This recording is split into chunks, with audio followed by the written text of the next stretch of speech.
Днес ще ви обясним как се прави 360 флип.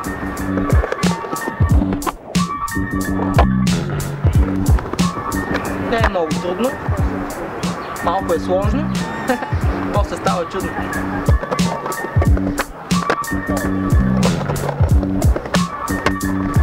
Предния крак аз лично си го слагам като за кикфлип, а задния крак си го слагам като за нормален шоу-вид на земя.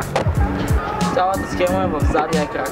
Чупва се рязко, а предния крак служи само съвсем леко, трябва да се сече дъската. Нищо повече. И той си става.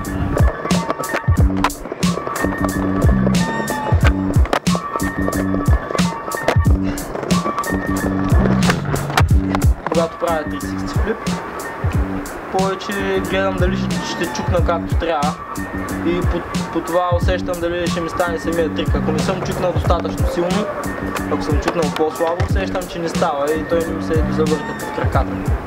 Следователно трябва да намерите колко силно да чукнете, да попнете вашия тел.